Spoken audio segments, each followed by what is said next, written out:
Electric scooters. These are two-wheeler electric vehicles that are extremely fun to ride and is mostly used for last mile travel. We were very fascinated by these electric scooters and we wanted to try them out. So we decided to build one.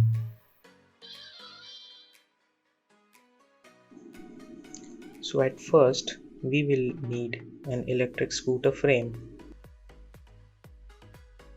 Then we will need a brushless motor. We will also need a battery pack.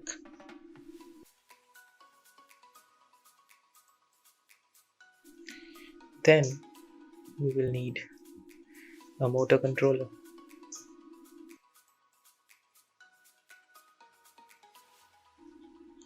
And last, we need a throttle so that we can control the speed of the bike. So for the frame, we went with this kick scooter which was available on the Decathlon website. We went with this design because this design had front and rear suspensions which would make our ride a little bit smoother.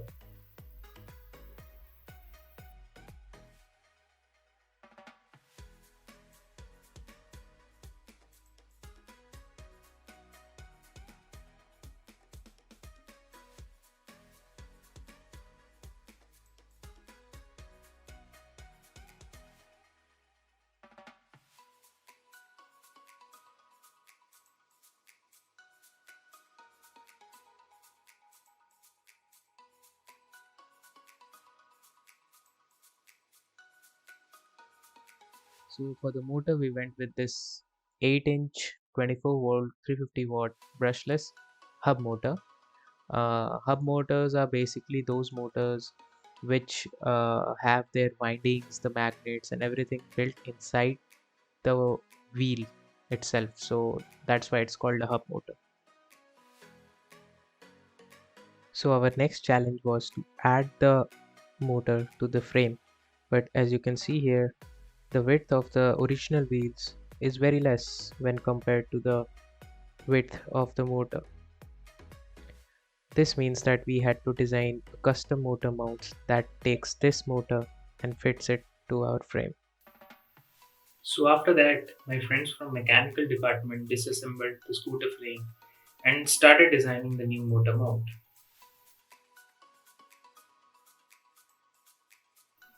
So this is the design that we came up with, and before getting it manufactured, we wanted to make a 3D printed prototype to make sure everything fits perfectly, and it did. So for the battery, we wanted to go and make our custom pack with these cells. These are 32650 LiFePO4 battery, 6000 mAh per cell. And the reason we didn't go with making our own battery pack is because we found the exact specification that we needed already built. So we went with a 12Ah or 12,000 milliamp hour battery pack, 8 of these in series and 2 in parallel, so 8s2p, which gives us 12,000 milliamp hour and 22.5 to 29.2 volts. So the battery pack came in, and I also bought a 2 amp charger for this 8S2P pack.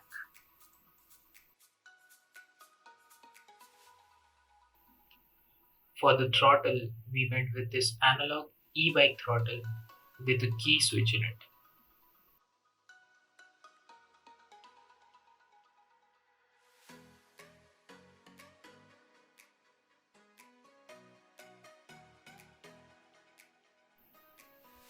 Then we assembled everything that we had, and once we were happy with the things fitting properly, we decided to manufacture the motor mount.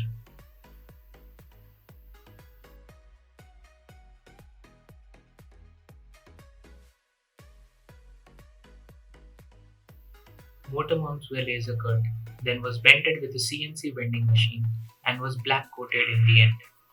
The end product looked really nice.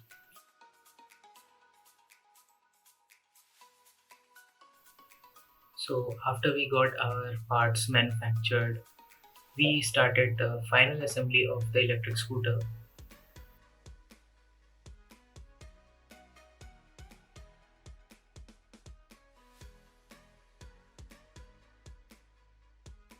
So for the motor controller, we went with the VESC Mini 4.2.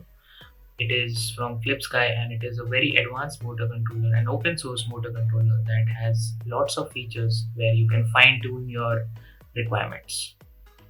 So this is the VESC tool that is available for the PC, and I'm not going into the depth of how to program or how to configure your motors, but it's pretty straightforward. You can find a lot of tutorials online. So this is our motor configured. The only thing that was remaining now was to do the electrical wirings and to place all the components on the frame. Although you can connect an analog throttle directly to VESC, we chose to connect it to an Arduino in between the VESC and the throttle. The Arduino here acts as a valve in between the VESC and the throttle, and it checks the key status of the throttle. If the key is switched on, then only it allows the throttle signal to pass through the motor controller.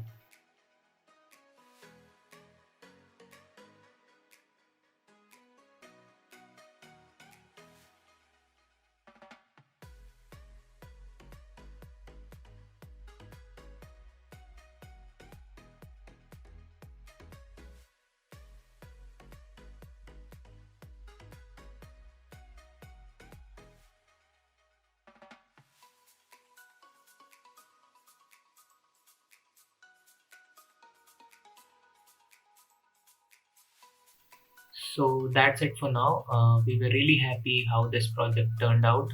It was really fun to ride this electric scooter.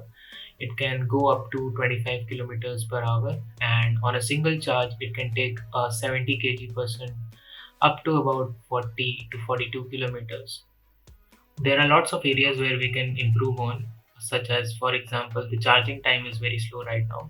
It takes about 4 to 5 hours to charge, and we also want to improve the suspension system and the wheels of this electric bike. So we will do that in future. I hope you are there to see that. Thank you and have a nice day.